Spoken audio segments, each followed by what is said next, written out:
Hey Tribe, this is Matt and Blair here. We want to shoot a now what meeting after coming off the 6 week challenge. Y'all have worked really hard for the last 6 weeks, so we want to give you some hints, some tips, some ideas on ways to be successful going forward with it. Yeah, so you guys have worked really hard, and just what I noticed over the last 6 weeks is, a lot of our members have you guys have been in the program for a couple years, 6 8 months, and your body's transformed more in 6 weeks than what we saw over an extended period of time. And guess what? The programming hasn't changed, the workout hasn't changed. What changed was your nutrition. And that's the hardest part of this is dialing in that nutrition. And now that the 6 weeks is over, don't go back. Right, you've learned how to eat right, which we're going to touch on how to maintain that here in just a minute. But nutrition is going to be the biggest point. So if you hit your goal and you're happy with where your body's at, awesome. It's time to go into maintaining mode. And maintaining mode, as we increase calories, 2 to 5 pounds, right? As long as you don't go over a kind of a 5 pound weight gain, you're still in that maintenance window. Anything over that, that's when we're starting to revert back to old habits per se, and we got to kind of creep back down into that 2 to 5 pounds. And then once we maintain for a couple of weeks, hey, then we can pick another goal and we can go after it. But we want that body to adjust to its new state. If you haven't hit your goal, no worries, keep going. You can add in a little bit of a cheat meal here and there, but don't stop on the nutrition side of things. We want to keep cutting down or gaining that muscle mass. So I'm going to drop it over to Matt next. So we're basically going to hit on three things, guys: fitness, nutrition, and accountability. It's pretty much what you just went through. So we're going to start off on fitness. Matt, drop some knowledge. All right, guys. And so with the 6 week challenge, a lot of you guys have increased the amount of times that you've been training in the gym, or at least made it a consistent effort to maintain the 3 to 4 times a week that you had been doing. So I just want to offer encouragement on that. Fitness is a long-term process. So the consistency of being able to come in 3 4 times a week and eventually building that overall training volume up is going to help you with that. Where you'll fall short is if you come really hard for 6 weeks, take a well-deserved day off, and then that becomes 2 days off, 3 days off, 4 weeks off, 6 months off, and you start to yo-yo attendance, not attendance, and it becomes a challenge to get back into the routine again. I'm sure some of you guys have felt this way, where especially you come back to a leg day after a long day off, and it feels like you've never worked out again. And if you're inconsistent in the gym, it'll almost feel like every day is your first day all over again. I'm sure a lot of you guys can remember that first test-in workout. Air squats, burpees, and sit-ups completely wrecked a lot of us. You don't want to feel like it's day one for the rest of your training, right? So you've already built the work capacity over the last 6 weeks to maintain solid 3 or 4 days a week. Try and at least maintain that, if not increasing that. And that's going to be determined on training age, how you can recover, a bunch of other outside factors. Talk to your coach about it. See what they recommend for you. It'll be a little bit different, depending on what you have going on in your personal life as well. Yeah, absolutely. Just to echo that, so to fight complacency is one, you got to have goals, right? A lot of you have weight loss goals or body image goals, pant size goals, but you got to have goals in the gym as well. Because I see a lot is you hit one thing and it's like, oh, now where do I go? So first, write them down, and it could be as easy as, hey, I want to achieve a pull up by X day. Right, so it kind of gives you a finite amount of time to achieve that goal, right? And let your coach know, because guess what? We're here to help and give you homework on, hey, what to do before class, how to train outside of class, what you can do at home, right? Same thing with like, hey, I want to get a heavier back squat, or I want to get a heavier deadlift. Hey, I want to increase my deadlift by 10 pounds over the next 3 weeks, or whatever it may be. So have that end date. And then here, biggest thing, guys, is write it down. Keep a journal, all right? Matt here, every time I see him work out, he has got a spiral notebook, and he writes every one of his workouts down, his training weights, everything. That's why, so one, he can see his progress, and he's not having to think, oh, what did I do on 6 months ago? It's boom, it's there. There's some great apps out there that do that for every lift, tracks your weight, cool things like that. You can get with your coach, and they can recommend that. So that's the fitness side of things. Now, kind of going on to the nutrition side of things. If you've been in one of my classes, you've heard me say this over and over and over again. The easiest thing to get relaxed on is the protein. Okay, yeah, it's high volume protein, more than what a lot of you guys are already eating. You cannot slack on that, because if you start slacking on that, guess what's going to happen? You're going to be burning energy and you're going to be burning muscle, and we don't want that. Okay, I've seen it multiple times coming out of the challenges that we do to bring a lot of you clients in, and we get relaxed and we get back on the InBody, and holy cow, the body fat percent's gone up and the muscle mass goes down. My first question is have you slacked on your protein? It's like, yeah, I don't eat enough, or I'm not drinking my shakes, pre-workout or post-workout, and boom, it's tells. It's kind of my lie detector, that InBody. So do not slack on your protein. The second thing is if you want to start adding some calories back in, which is what we want to do because we've been in a caloric deficit for 6 weeks, is easy ways, just add some fats in. Okay, it's not a lot of volume. You can get a couple of servings of fats, which are on your template. Put those with breakfast and dinner, and that's going to gradually start to increase your calories. And you're not going to just crazily shock your body by going out and eating pizza dum-dums every day. So that's my big takeaway, is gradually increase those calories and make sure you're getting your protein in, and make sure you're staying on the protein shakes, okay? Because that's an easy way to get some grams in.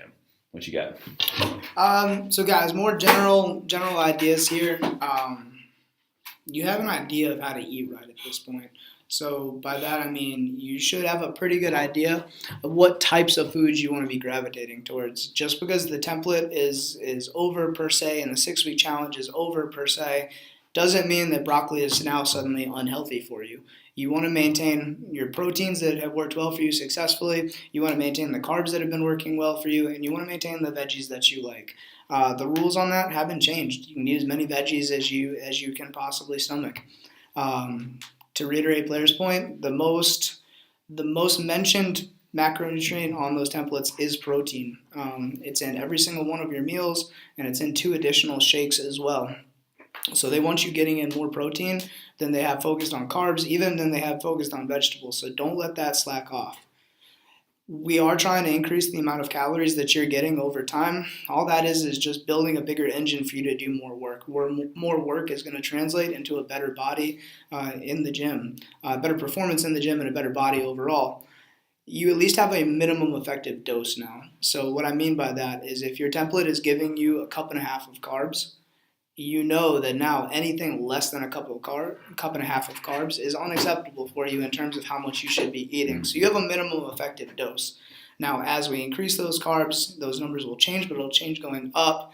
You don't want to get below those numbers. So you can always use that reference on the template of at least 6, 8, 9 ounces of protein, at least your cup, 1.25 cups, 1.5 cups of carbs, so on and so forth. You now know how to build a plate. If I'm looking down at my plate, I've got carb, veggie. I'm missing my protein. If I've got veggie, carb, now I'm missing my protein. If you guys miss a lot of protein, but if you have all protein and no carbs, then you have a hole there too. So take a look at the template, the way they design those meals. The basic template behind that is going to stay the same. Make sure when you look down at your plate, you've got a protein, you have a carb, you have a veggie. Okay. And then last but not least, the importance of being prepared for the week to come. I was driving on 72 yesterday, and there was literally a line going out of Chick-fil-A onto 72 and backing up traffic. I had to go into the left lane and pass them all. And that's just people that are not prepared for lunch, and they were grabbing the most convenient thing.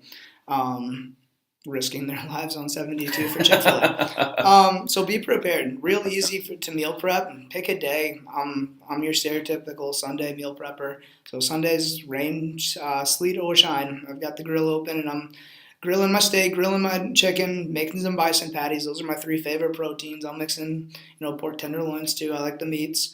But I prepare all of that, keep them separate, some in my fridge, make a giant thing of rice. I've got my carbs, I have my proteins. They're all ready to go. I know they're going to be ready to go all week long. I know about how long it takes me to get through an entire week's worth of all of those. By the end of the week, I'm running out of stuff. So you get it down to a process. You get it down so that you can know in time how much you need to prepare. And it just makes everything work not only more efficiently, it saves you money because you're not throwing food away that's gone bad in the fridge, and then you're prepared for success for the week to come. Yeah. And that's been huge. Absolutely. All right, guys, and the last piece on this is accountability, and I'm going to let Matt open up with this one. Yeah, guys. So, I mean, fitness, we've covered nutrition, we've covered accountability goes hand in hand with communication. I'm a talker. Anybody that comes to Huntsville know that I'm going to probably talk your ear off about something. I like to communicate with people. I like for people to communicate with me as well. I really feel that to have good success in a gym, to maximize that, you maximize the amount of communication you have with your coaches. I've seen more athletes asking more questions and taking more of an interest in their personal fitness than I've ever seen before over the last 6 weeks. And they're communicating with our coaches. I've seen Megan, Bryce, Ken, and Robert on their phones all day long, texting back and forth with athletes. They're constantly coming up to me with questions or suggestions or just things about other athletes that they've now taken interest in. And so keep that communication going. Keep meetings scheduled too. We're having athletes coming in and out of our offices literally all day long. Pretty much anytime there's not a class going on, there's usually an athlete or two coming in or leaving from a meeting. It can be something as simple as a check-in. We have a couple of injured athletes that just want to maintain the habit of coming to the gym, so they still stop by long enough to say hi, give hugs, and head out just to maintain that habit. Working with them still on their nutrition as well, so we have nutritional consultations with them on a regular basis. The point of all that is just keep communicating with your coaches. Tell them what's working, tell them what's not working. That way we can fix it or at least start making the necessary changes. So. Yeah, absolutely. Just to echo that, can't say enough about communication with your coach. I mean, we're here for you guys. My version of the accountability is don't slack off, okay? We talked about in the fitness section, having those goals and writing them down. That's holding yourself accountable. We're here to hold you accountable, and we're going to do that. But you also have to hold yourself accountable when it comes to the fitness side and the nutrition side. I mean, we can't do it for you guys. You have to do it for yourself. And you did it hard for 6 weeks, but it never stops, right? Fitness and the journey of achieving goals, it never ends. All right, it really never ends. You talk to people that have been in the fitness world for long periods of time that just train on a regular basis.